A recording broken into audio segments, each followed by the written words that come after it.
Alright, we're going to be going over how to determine the continuity and discontinuity of a function using limits. Okay, so let's write down the following. For the function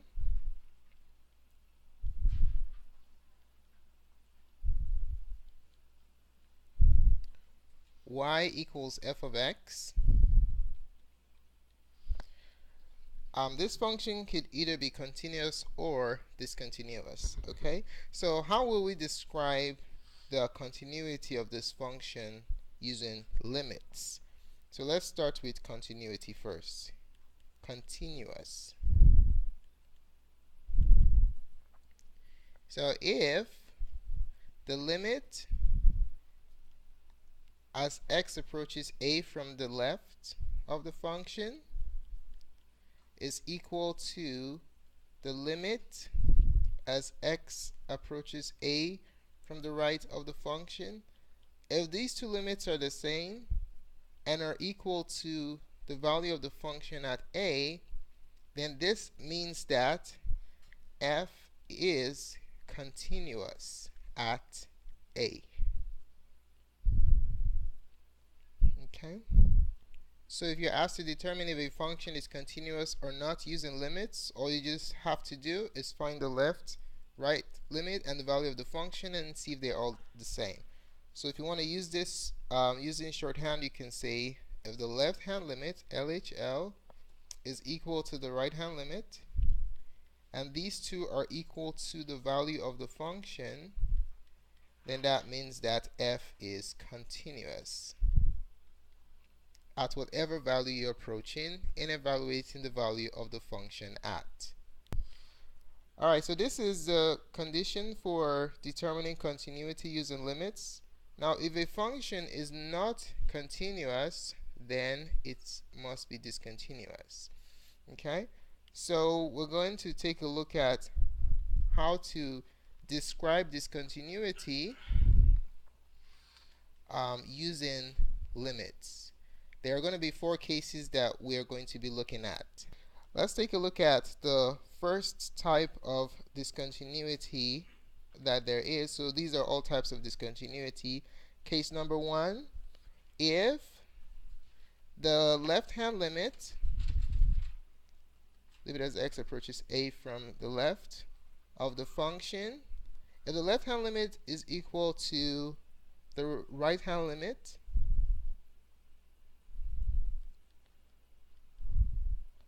but these two are not equal to the value of the function is discontinuous. But the condition is that these two are finite. Okay, so both are finite. We don't have a situation where they're both going to plus or minus infinity. These two are finite and equal, but not equal to the value of the function. So in this case, we have a point discontinuity. A point discontinuity. Alright, what does a point discontinuity look like? You're going along the function and you come across an open circle and then you continue along that line after that open circle. So when you have an open circle along a smooth curve or just a graph, then at that point where you have the open circle, you have a point discontinuity. Another name for point discontinuity, we can also, let me just add that in, you can call it point or removable. Point or removable discontinuity. Now let's take a look at the second type of discontinuity that exists. If the left hand limit is not equal to the right hand limit, in this case it doesn't matter if the function is defined or not at the left limit or the right limit. As long as the left and right limits are different, the function is automatically discontinuous. Okay, but there's a special condition here. If these two are different but both are finite, so they're both approaching finite numbers, both are finite, in this case we have a jump discontinuity. Okay, a jump discontinuity looks like this. You're traveling along a function, you hit a point, defined or not, let's say it's defined, and then you jump to another line, and then you continue to another point, and then you continue. So if you have a gap of this nature, where you have a finite point jumped into another finite point, in this case you have a jump discontinuity where that jump exists at. Alright, we have two more types of discontinuity. The third one involves at least one of the functions approaching infinity. So if the limit as x approaches a from the left of the function, and or the limit as x approaches a from the right of the function, if any of these two functions is plus or minus infinity, then you automatically have an infinite discontinuity. Okay, and that looks like this. You have a function approaching a vertical asymptote either from the left, from the right, or both. If at least one of them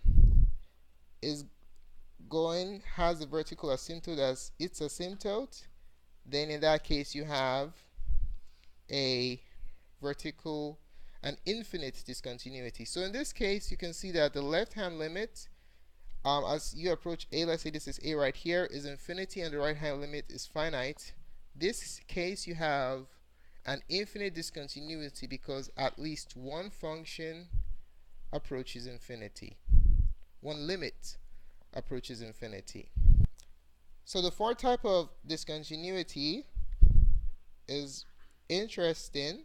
So condition 4, if the limit as x approaches a from the left hand limit, and or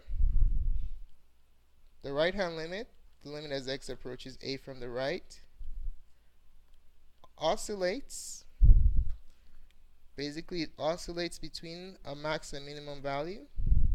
In this case you have an oscillating discontinuity. Okay, so let's say you're approaching a particular a value, and from the left, as you approach that value, your function starts to oscillate up and down. It doesn't approach any specific value. So if you have that kind of behavior, you have an oscillating discontinuity. It could be from the left or from the right. As you're approaching a particular point, if it keeps oscillating, then you have an oscillating discontinuity. So the instructions are for us to discuss the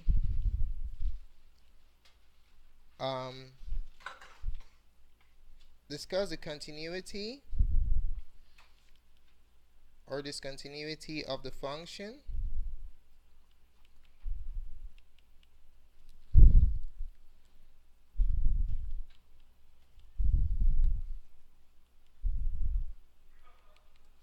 using limits. Alright, so for question number 1, let's say we want to find the limit, or let's change that. Let's say we have the piecewise defined function f of x equals x plus 3 and 5, and then x plus 3 when x is less than 2, and 5 when x is greater than or equal to 3.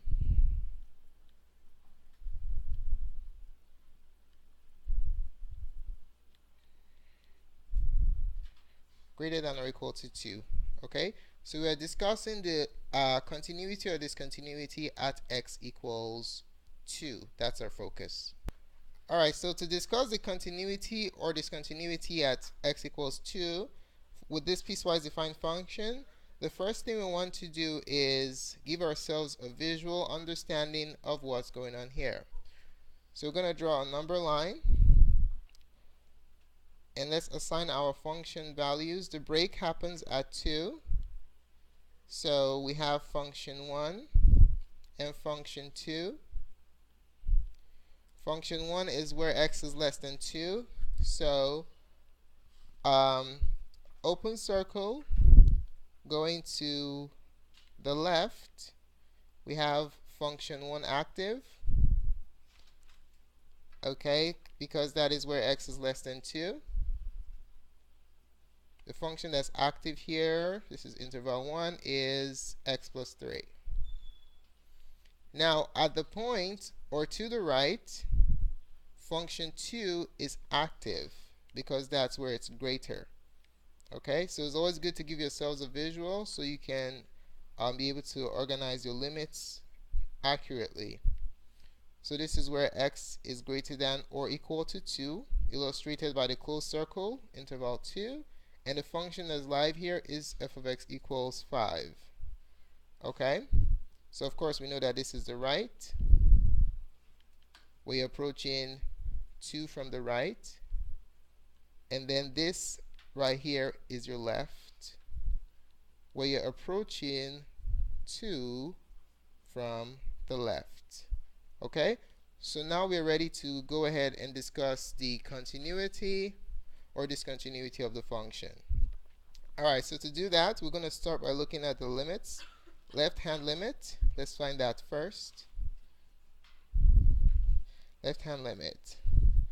So the limit as x approaches 2 from the left of the function is basically going to be the limit as x approaches 2 from the left of, if you're approaching 2 from the left, is x plus 3 that's active there. So f of x automatically becomes x plus 3 because that's a function that's active when x is less than 2. 2 from the left is less than 2, so that's what you use. Okay, so just simply plug this in. 2 from the left plus 3. 2 from the left plus 3 is 5 from the left. And this is basically 4.999, which is approaching 5. So that is your left hand limit. To proceed, we're going to go ahead and find the right hand limit. To find the right hand limit, we're going to calculate the limit of the function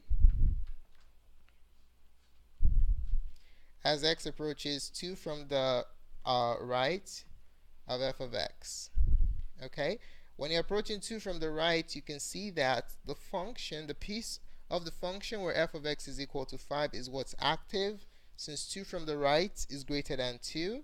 So f of x is going to attain the value, limit as x approaches 2 from the right, is going to attain the value of the constant function 5.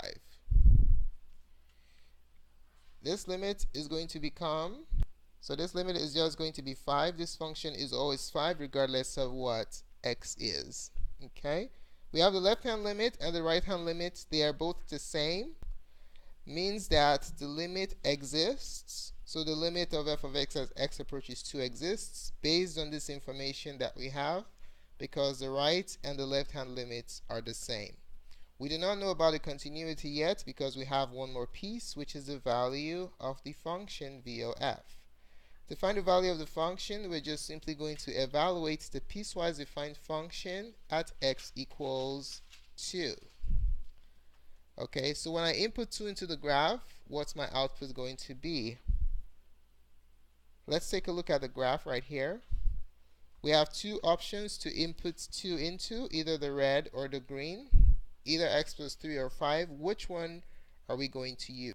So we're going to use the second function because of the closed circle that indicates that at that point this is a function that's active. Okay, so for the value of the function f of 2, we're just going to be evaluating this function, the green function. So we're going to be evaluating 5 at x equals 2.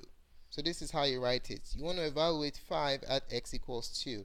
What this basically means is you're going to plug in 2 into all the x's for this function. But since this function is 5, it doesn't care what x is. We don't have anywhere to plug in 2. Your output is automatically going to be equal to 5. That's what happens with constant functions. Okay? Alright, so since all of these three are the same, that automatically means that the function is continuous. Okay? So let's write down our concluding remark. So the conclusion is that f of x is continuous at x equals 2. We have to state the reason because the limit as x approaches 2 from the left of the function is equal to the limit as x approaches 2 from the right of the function, and is also equal to the value of the function, which is f of 2. Everything, all this are equal to 5. So basically, we can just see this shorthand notation that we used earlier. The left-hand limit is equal to the right-hand limit, and they're both equal to the value of the function. So that automatically means that the function is continuous at x equals 2.